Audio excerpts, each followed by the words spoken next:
commencer pour dire que nous comprenons parfaitement la difficulté de conflaner dans ces contextes, mais nous pensons que la proposition de votre vœu est incomplète.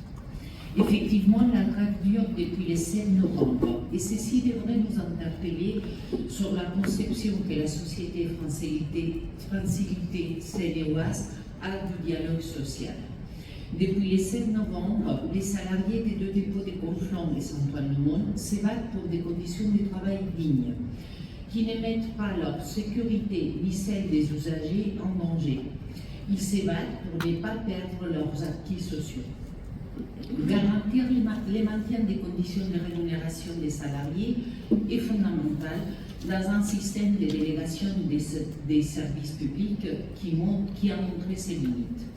À force de réduire les montants des contrats pour emporter les marchés, l'entreprise fait payer ses économies aux salariés.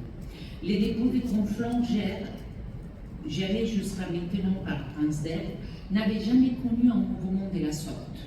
Le recours à la grève n'est jamais une décision faite des cœurs. Si les salariés ont été poussés à la déclarer, c'est parce que l'entreprise n'a pas voulu négocier. Toutes les alertes sociales ont été lancées, mais Francilité sénégalais a fait, comme depuis le 7 novembre, la sourde oreille. Dans les propos introductifs de votre vœu, il y a des inexactitudes que nous venons à corriger. Vous annoncez les grévistes bloquent l'accès et la sortie des dépôts, empêchant tout véhicule de sortir et de permettre une reprise partielle des services.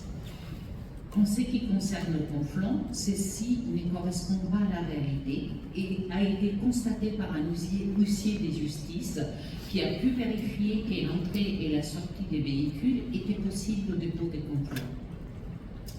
Vous annoncez, suite à un appel syndical, une grande partie des conducteurs a cessé son travail pour dénoncer une dégradation de leurs conditions de travail et faire part de leur inquiétude quant à la négociation d'un nouvel accord d'entreprise. Ceci est vrai. Mais vous oubliez de mentionner que les propositions faites par la société sont profondément injustes.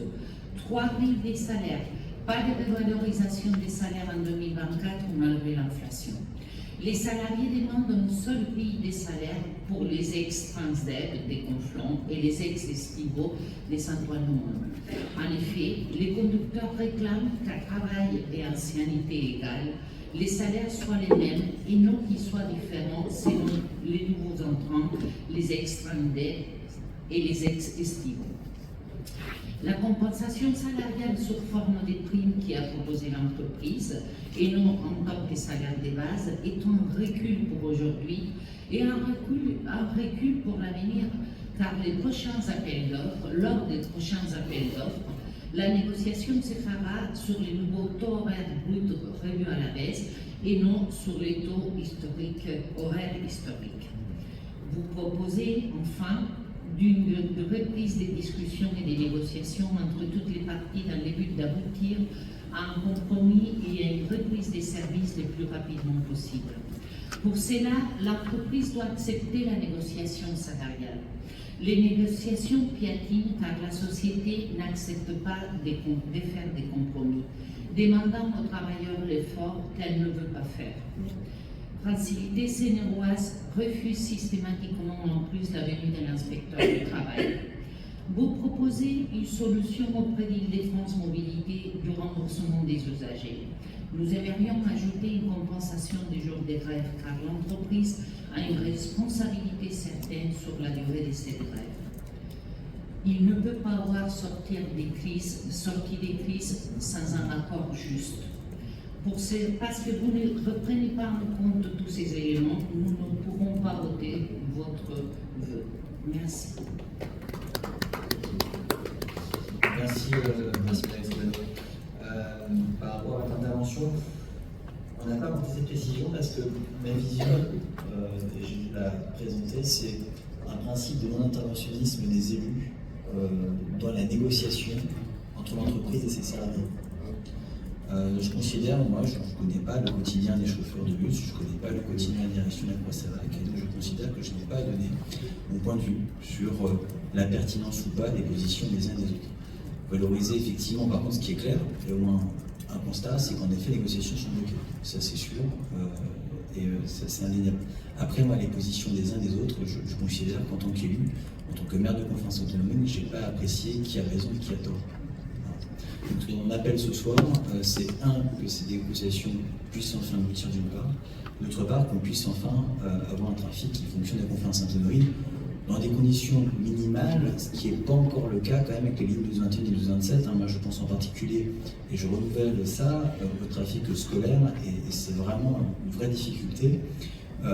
En plus, dans mon cours d'expérimentation sur le quartier de Chennevières, sur notre sens de circulation qui est fortement perturbé, puisque vous pouvez peut-être constater en heure de pointe le matin, il y a un nombre beaucoup plus significatif de véhicules qui circulent par rapport à d'habitude, notamment pour accompagner les élèves dans les établissements scolaires. Ensuite, sur l'intervention de M. Littière, oui, il y a un dialogue avec l'Île-de-France Mobilité. Il y en a un, effectivement, je ne lis pas forcément beaucoup dessus, mais il y a deux visios qui sont organisés deux fois par semaine, donc les lundis et jeudis, qui réunissent donc Île-de-France Mobilité, la direction de la Croix-Savac, le Grand Paris Sénéoise, la communauté d'agglomération de Cergy-Pontoise, les élus de Conflans-Sainte-Honorine, les élus d'HR aussi, puisqu'on est sur la même délégation de services publics. Et d'ailleurs, exceptionnellement, aujourd'hui, l'inspectrice du travail a aussi participé, donc il y a quand même bien un suivi qui est assuré par l'inspection du travail. Sur les mesures qui ont été mises en œuvre par la ville, tout d'abord la gratuité du parking de la fonderie pour permettre naturellement aux personnes d'accéder à la gare, notamment du fait qu'elle n'ait pas accès au service de bus. Sur le bus phone, naturellement, ça, c'est le point, ce qu'il est complet. Il est complet en heure de pointe. On a deux véhicules qui circulent à Conflans-Sainte-Honorine et qui sont complets matin et soir. Sur le service de bus de substitution, alors on a regardé, mais sincèrement, on a tout simplement, dans un contexte en plus de restriction budgétaire imposée par l'État, vous savez, on a participé récemment à la commission des finances, même si l'issue de la loi de finances, le projet de loi de finances en cours est incertain, nous n'avons pas les moyens ni humains, ni matériels, ni financiers, c'est ce dernier point sur lequel j'insiste, pour mettre en œuvre un service de substitution. La CACP l'a fait, nous sommes bien là au niveau d'une CACP, d'une communauté d'agglomération. Au niveau d'une ville, les enjeux malheureusement ne sont pas les mêmes et les coûts sont malheureusement trop significatifs pour que les finances communales puissent se supporter. Sur le covoiturage, moi, je crois qu'il y a des applications qui existent déjà, donc j'espère qu'elles sont fonctionnelles et qu'elles permettent aux uns et aux autres de s'organiser, comme c'est le cas parfois dans le cadre des grèves SNCF. Je propose donc l'adoption de ce vœu, donc c'est la délibération numéro 34. Madame Escrivano. Oui, excusez-moi, monsieur le maire, effectivement, il y a quelque chose quand même que c'est les pouvoirs politiques, c'est des élus qui ont décidé de créer une structure de délégation des services publics, c'est les élus de la région, de votre camp politique d'ailleurs, qui ont décidé de donner ces contrats à cette entreprise dans des conditions où on commence à savoir maintenant que c'est pratiquement impossible à tenir. Les politiques ont une responsabilité. Moi, j'aurais souhaité qu'au moins dans ce vœu que vous avez proposé, vous souhaitiez que les pouvoirs politiques de la région interviennent pour qu'ils puissent avoir une sortie de crise. On ne peut pas laisser, comme une grève dure depuis le 7 novembre, on ne peut pas dire c'est une affaire entre syndicats et entreprises, je ne me mêle pas. C'est une délégation des services publics, les politiques doivent se mêler parce qu'il faut trouver une sortie avant qu'il y ait des choses encore plus dures que ce qu'ils sont en train de vivre aujourd'hui. On comprend la difficulté des conflannés, c'est une évidence. C'est une évidence qu'on a tous du mal à aller travailler, c'est une évidence que nous avons tous du mal à rentrer du travail. Mais il faut se poser, on ne peut pas rester sur ça, il faut se poser la question, pourquoi cette entreprise est incapable de négocier sur des conditions de travail.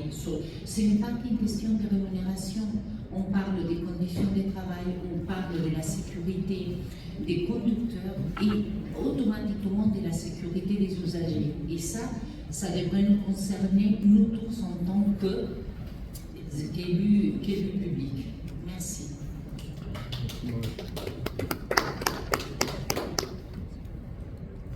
Merci Mme Scribano. Bon, d'abord, vous faites un lien entre la DSP, enfin, entre le principe de la question de service public et les conditions sociales.